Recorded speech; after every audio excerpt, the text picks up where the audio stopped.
Assalamualaikum warahmatullahi wabarakatuh. Selamat datang kembali pada mata kuliah Desain dan Perancangan Multimedia. Pada pertemuan ke-10 ini kita akan membahas materi tentang wireframe dan layout multimedia.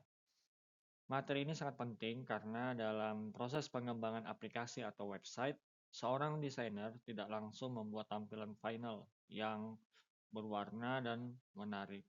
Sebelum masuk ke desain visual, biasanya dibuat terlebih dahulu rancangan awal yang disebut wireframe. Kemudian setelah struktur tampilan ditentukan, kita mulai mengatur layout atau tata letak elemen-elemen desain supaya lebih nyaman digunakan oleh user atau pengguna. Materi ini menjadi dasar penting sebelum teman-teman nantinya belajar membuat prototipe menggunakan tools desain seperti Figma atau Canva. Ada 5 yang akan saya bahas di sini. Yang pertama wireframe, kedua layout, ketiga hubungan wireframe dan layout, keempat tools membuat wireframe, dan yang terakhir contoh alur pembuatan desain. Dalam dunia desain multimedia, proses perancangan dilakukan secara bertahap. Kesalahan yang sering dilakukan pemula adalah langsung membuat desain final tanpa perencanaan yang jelas. Akibatnya, desain menjadi tidak konsisten, posisi menu berubah-ubah, dan pengguna menjadi bingung saat menggunakan aplikasi tersebut. Karena itu perlu rancangan awal supaya struktur sistem lebih jelas.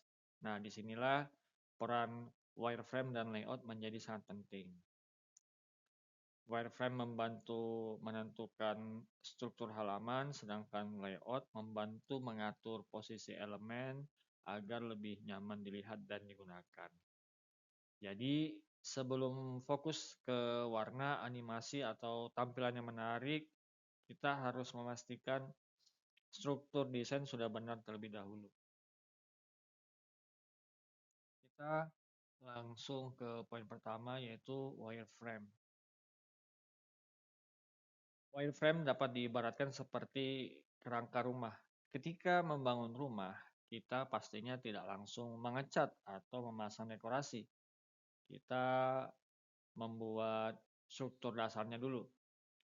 Begitu juga dalam desain multimedia. Wireframe adalah kerangka dasar tampilan aplikasi atau website.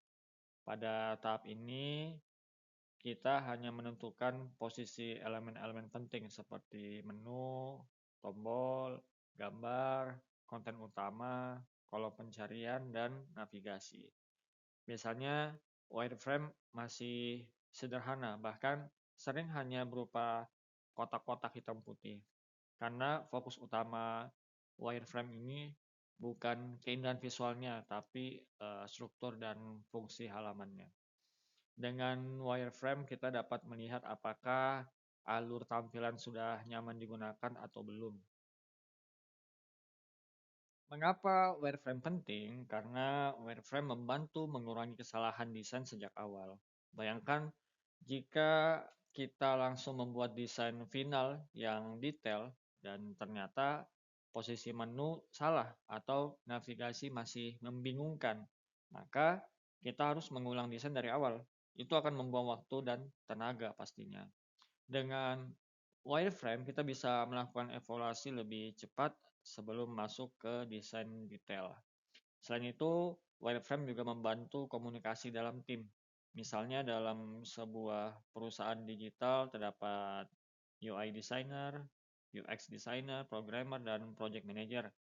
Nah, jadi mereka di sini menggunakan wireframe sebagai panduan bersama supaya memiliki pemahaman yang sama mengenai struktur aplikasi. Dalam sebuah wireframe terdapat beberapa komponen utama. Yang pertama adalah header, biasanya berada di bagian atas dan berisi logo atau judul aplikasi. Kemudian menu navigasi yang membantu pengguna berpindah halaman. Selanjutnya ada konten utama yang berisi informasi penting, kemudian tombol atau button yang digunakan pengguna untuk melakukan aksi tertentu. Kemudian ada placeholder gambar. Ini hanya penanda posisi gambar, belum gambar aslinya. Dan yang terakhir biasanya terdapat footer di bagian bawah halaman. Meskipun terlihat sederhana, penyusunan komponen ini sangat menentukan kenyamanan pengguna. Jika kalian melihat wireframe website, biasanya tampilannya hanya berupa garis dan kotak. Misalnya di bagian atas terdapat header dan menu, di bagian tengah terdapat area konten utama, kemudian di samping terdapat sidebar, di bawah footer. Walaupun sederhana, dari wireframe ini kita sudah bisa membayangkan bentuk aplikasi yang akan dibuat. Itulah tujuan utama wireframe, yaitu memberikan gambaran awal mengenai struktur sistem. Bahkan di industri digital banyak perusahaan melakukan revisi wireframe berkali-kali sebelum masuk ke tahap desain final. Karena memperbaiki wireframe jauh lebih mudah dibanding memperbaiki desain yang sudah jadi. Berikutnya, poin kedua, layout. Selain wireframe, kita juga perlu memahami layout. Layout adalah pengaturan posisi elemen desain dalam sebuah tampilan. Jika wireframe adalah kerangka dasar, maka layout ini adalah cara menyusun isi di dalam kerangka tersebut. Layout sangat mempengaruhi kenyamanan pengguna. Sebagai contoh, jika semua elemen ditumpuk tanpa aturan, maka pengguna akan merasa bingung dan lelah melihat tampilan tersebut. Tetapi jika layout disusun dengan rapi, pengguna akan lebih mudah memahami informasi. Karena itu, layout menjadi salah satu aspek penting dalam desain multimedia. Ada beberapa jenis layout yang sering digunakan dalam multimedia. Yang pertama adalah single column layout atau satu kolom. Layout ini sederhana dan biasanya digunakan pada aplikasi mobile. Kemudian ada multi column layout yang menggunakan beberapa kolom.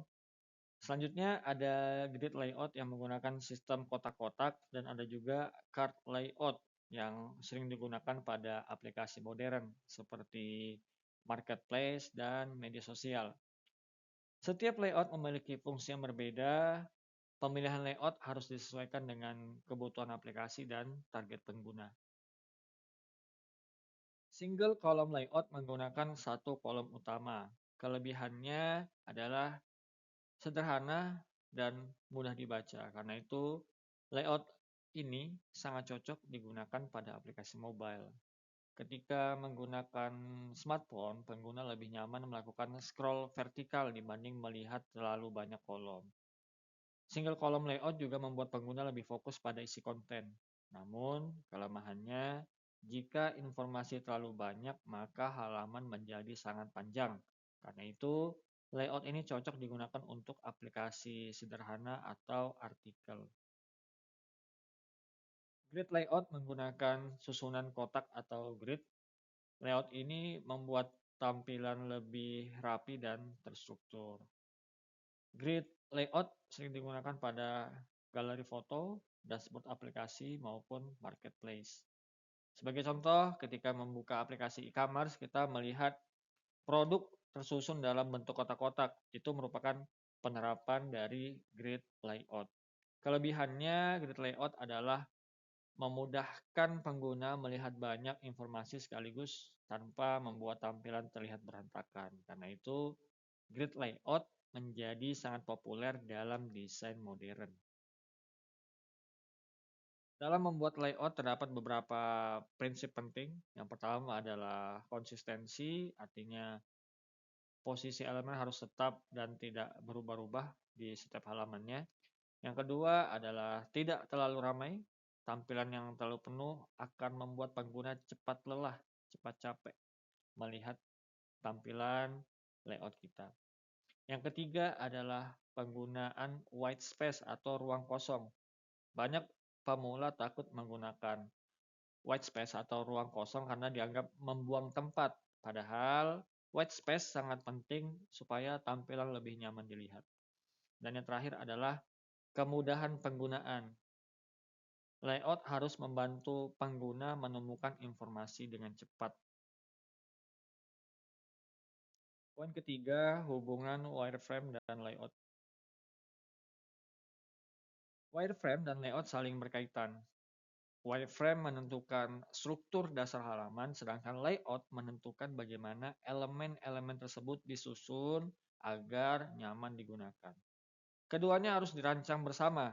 Jika wireframe bagus tetapi layout buruk, maka aplikasi tetap tidak nyaman digunakan. Sebaliknya, jika layout bagus tetapi struktur wireframe-nya tidak jelas, maka pengguna akan tetap kebingungan.